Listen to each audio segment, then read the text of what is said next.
Hey, it's Dymock-Johnson for RPGaDay 2017, question 14. And we're doing it from a different angle, just to fool you into believing that I haven't all done this on the same day, because I was busy this weekend.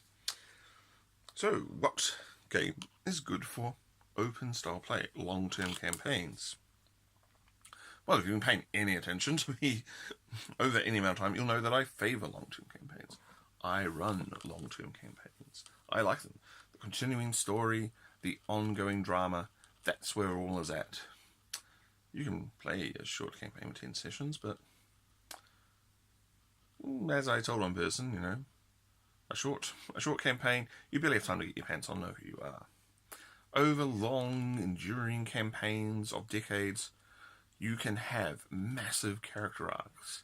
You can see someone grow from a peasant to the apex of their power. You can see them descend into villainy, possibly several times, and pull their way out and become a hero again.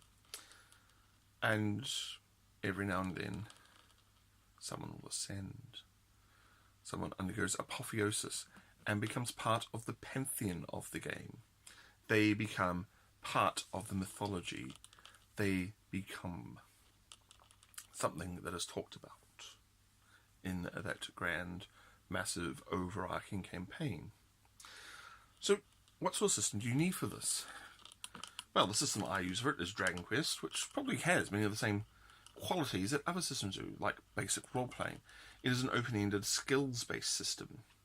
So there is vast rooms for development. You can go off in many different directions. A very old character is probably going to become a polymath, or a renaissance man with many skills in many different areas. But because of the grand nature of the game, they're still vulnerable. They're still killable.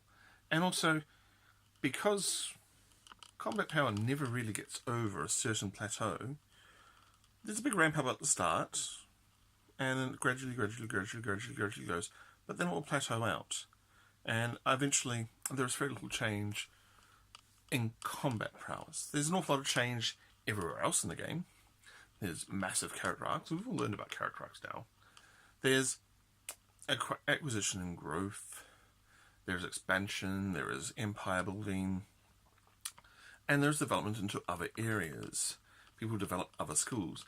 Because it's a long game, they can put time and experience points and resources into little character things that you wouldn't do in a short campaign, because there's a massive time pressure to get a character that will do the thing you want it to do. You're not going to take up flower arranging for a 10-session campaign. But in a 10-year campaign, or 20-year campaign, at one point your character could learn flower arranging, because there is the time and the resources to do so. It is not as critical. So you want an open-ended skills-based system, basic role-playing, Dragon Quest, GURPS, where there is unlimited growth and potential for your characters to grow and move in different directions. And that is probably what is needed in a very long-term game. The ability for your character to continue growing, to continue developing, and always have some new area to evolve in. My wife Bridget constantly complains that no matter how much experience her Dragon Quest character gets, there's always places to spend it on. She is always for choices about where those experience points go. And so that is what you want. Unlimited growth, unlimited room for potential, and no shelf points. So you want an open-end, often a skills-based system. And the other useful thing with these open-ended skill-based systems is people can rapidly insert themselves.